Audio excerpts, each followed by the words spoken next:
Hi, my name is Chris Lee. My student number is S224817878. This is task 1.2p, repetition. And the idea here is that traditionally our programs have executed sequentially. So that's from first to last line, and there's no real control over any of that. Repetition is where we bring in control flow, and basically we're able to repeat blocks of code or produce some type of behavior where we want to keep doing something or evaluating something or printing something or doing whatever multiple times until some condition is met. We do this a few different ways in this class. The loops, the first one is for loop. So we'll check a condition first. We use this when we know the number of iterations that we're going to need. And then we're going to loop through the body until that condition is false. And then we're going to stop. Then we have a while loop. Now this is similar to a for loop. It's going to check the condition first, but we use this when we don't know how many iterations we might need. So we're going to just keep saying, essentially saying, do this while some condition hasn't been met. When it's been met, stop, or vice versa, or whatever. And then my personal favorite is the do while. And the idea here is that we want the body, or we want something to execute at least once, whether it's printing to the console or asking for some input, whatever. And then we're going to check the condition afterwards, and we'll loop and continue looping until we meet the condition. So I'll walk through a couple of programs to demonstrate the loops. The first will be a guessing number.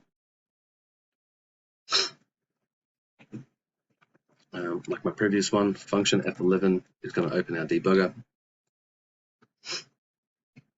I've already got a few variables added to my watch list. If you didn't, you'd be able to just right click a variable, click add watch.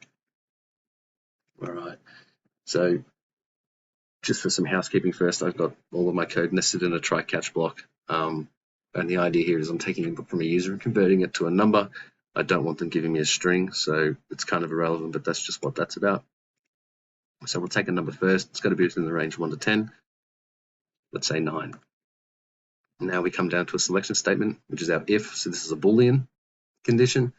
The value 9 that we gave is between 1 and 10, so that's true.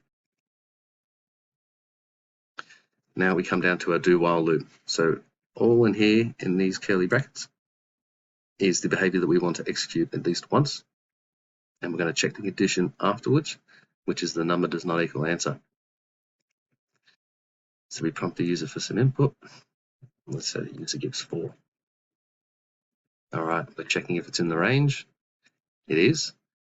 Now 4 does not equal 9, sorry. So that's true. We can continue for another loop.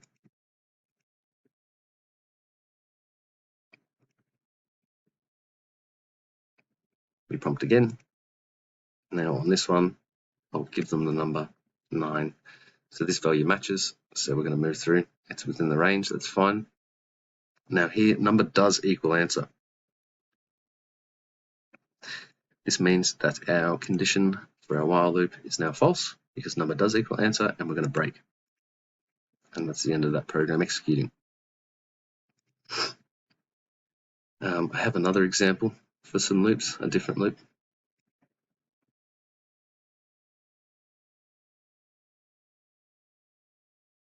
So that was a do while loop. We'll do a for loop now. Remember, we're going to be checking the condition first and then executing the body. It's another try catch block. It's the same thing. I'm just converting to an integer, so I don't want them giving me a string. Let's say they gave a number, and we'll give them 13. We declare an integer I. That's going to be sort of our counter. It's going to increment. Now the range is 13. I was initialized as 0, so I is less than 13. So this is all looking good. We move into the body. Now we do these. We're looking for numbers that are divisible by 4, but are not divisible by 5. So it's going to print it if it finds one. And then it's going to move. We're going to increment I, which we can see down the bottom here. It's going to go from 0 to 1, as it does. Now we're doing I is less than the range, 1 is less than 13, so this is still true. Our condition is still true, so we're going to loop again and execute the body. Now we will continue doing this until our condition is false, so I'm just going to quickly spam through this.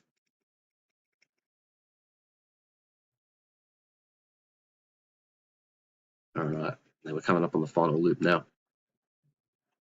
So we've incremented to 12, So we've got one last loop left. We increment I goes to 13. 13 is not less than 13, so our condition becomes false. So now we're not going to execute the body again. We're going to skip it, and that's going to be the end of our program. Now, I don't know if I can still see the output, but it printed some stuff. So 13 was the number we entered, and then these are the numbers divisible by 4, but not divisible by 5. Thank you.